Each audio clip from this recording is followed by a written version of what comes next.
Um dia marcado por posicionamentos depois da eliminação na Copa do Brasil. O Grêmio voltou aos trabalhos, Felipão planeja o futuro e o tricolor assistiu uma retomada que emocionou a todos nos bastidores. Fala galera, tudo certo com vocês? Chegando aqui no A Dupla para destacar o Diário do Grêmio. Depois da eliminação na Copa do Brasil, a maré começa a baixar, o Grêmio começa a olhar para o Campeonato Brasileiro, que é o que interessa, e a quinta-feira foi marcado por discursos, posições. O Grêmio que não se manifestou no Maracanã na última quarta-feira depois do jogo, vamos lembrar, foi uma saída rápida.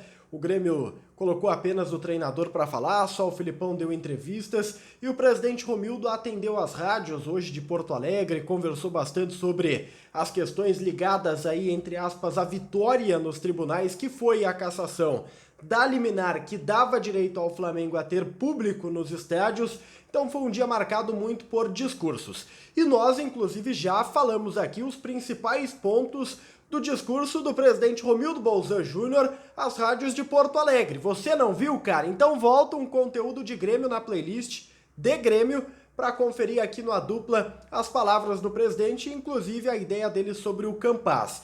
Presidente que, aliás, na Band reafirmou, né? O Campaz, só há um erro na história Campaz, e o erro foi ter colocado ele logo de cara, porque o Grêmio, quando viu o Campaz aqui, viu que ele não estava bem adaptado e que precisaria de tempo. Pensamento mágico, diz o presidente. Então o presidente concorda aí com a ideia do Felipão que não é o momento de utilizar o principal jogador, pelo menos financeiramente falando, contratado em 2021. Mas o que eu quero colocar mesmo é que o Grêmio se posicionou de várias maneiras hoje, até com pessoas diferentes, falando sobre a vitória no tribunal, a vitória para a cassação da liminar do Flamengo. E há um discurso bem pesado e uma insatisfação gremista também quanto ao STJD, porque o STJD demorou para apreciar o caso, demorou para cassar a liminar. E o presidente Romildo hoje, na entrevista que ele deu na Band, por exemplo, ele chegou a dizer, olha, eu prefiro não dar a minha opinião, eu não vou me manifestar publicamente porque isso pode prejudicar o Grêmio, mas eu tenho uma ideia, eu tenho uma opinião própria sobre o que está acontecendo e gostaria, disse o presidente, que houvesse um debate público porque é estranho. É um favorecimento, convenhamos, agora sou eu que estou falando, é um favorecimento que o STJD fez ao Flamengo e isso chama atenção, é um clube em detrimento de outros 19 praticamente. Tá, 17, vamos colocar 17 até porque haviam outras liminares, né, que garantiriam direitos aí a Cuiabá, Atlético Mineiro, enfim. Mas de qualquer forma, é um núcleo muito pequeno e muito reduzido, onde o Flamengo era o barulhento que seria beneficiado pela ação do STJD. Então, a insatisfação veio. O discurso mais forte veio por parte do Nestor Rain, advogado, conselheiro aí jurídico do Grêmio, diretor jurídico, enfim. O Dr. Nestor Rain, ele em entrevista à Rádio Grenal, por exemplo, chegou a falar que o presidente do STJD, Dr. Otávio Noronha, se não me falha a memória agora, não tem bunda para sentar na cadeira de presidente de STJD. Ele falou isso. E é uma frase forte, claro, a gente dá uma risadinha, porque é engraçado, o Dr. Nestor é um cara muito franco, mas o Grêmio está bastante insatisfeito com a conduta dos tribunais. Mas fora isso, cara, tudo certo. O presidente ficou no Rio de Janeiro, ele está lá acompanhando, está esperto na movimentação dos bastidores, o jogo é domingo, sabe que o Flamengo age nesses bastidores, então ele tá por lá. Vai ficar até a volta do Grêmio, que está prevista para o sábado, tá? O Grêmio volta para o Rio no sábado, de olho neste enfrentamento tão importante, tão fundamental. Eu até vou dizer uma coisa para vocês, eu defendi essa ideia na Band, eu não acho que seja um jogo importante, tá? Um jogo fundamental para o Grêmio. Não, pontuar é importante, mas a gente não pode considerar fundamental. A briga do Grêmio é sair da zona do rebaixamento. Perder para o Flamengo no Rio de Janeiro é algo considerado natural, inclusive para quem disputa, por exemplo, uma Libertadores da América, porque aí você faz aquele cálculo de trocar pontos, né? Ganha para disputar a Libertadores, por óbvio. Ganha em casa, perde fora para um time que é adversário direto e tenta tirar isso em outros jogos da tabela. Mas enfim, é um jogo importante se pontuar, muito bom se vencer, nem se fala, para fugir desta situação incômoda. Também quero destacar hoje um fato que foi importante, marcante e emocionante também, tá? Léo Gomes, 2 anos sem jogar, cara. 2 anos sem jogar, ele entrou em campo no Campeonato Brasileiro de Aspirantes, vestindo a camisa do Grêmio contra o Ceará, vitória do Grêmio, diga-se de passagem, pelo placar de 2-0, e o Léo Gomes emocionou muita gente dentro do Grêmio, porque muita gente esteve perto do Léo durante todo o período de recuperação do atleta. Ele teve 2 lesões ligamentares no joelho. No ano passado, em 2020, quando ele estava prestes a voltar, ele tem uma nova lesão e passa mais um ano parado.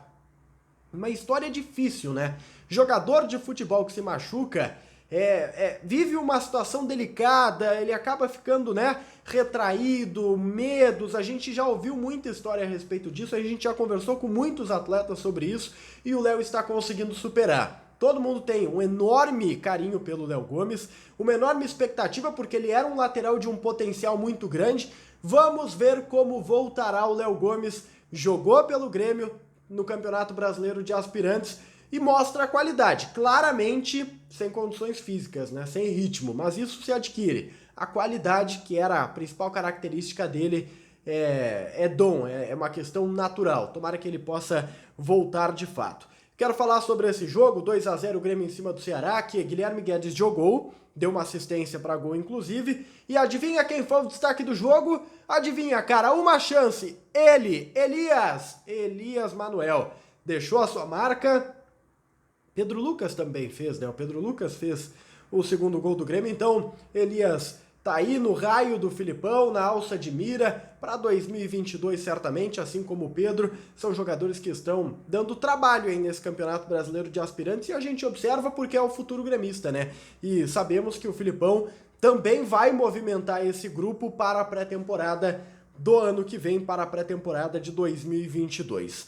Para fechar, o tricolor que voltou na madrugada da quinta-feira para Porto Alegre, já trabalhou, na sexta tem um novo trabalho, a gente vai projetar esse time, não deverá ter surpresa nenhuma, há uma dúvida ali no gol sobre a continuidade do Breno ou a retomada do Chapecó, mas foi um dia de treinamento muito tranquilo. Também para não deixar passar, eu acho que pelo menos dá uma ideia de quem estava no Maracanã, né?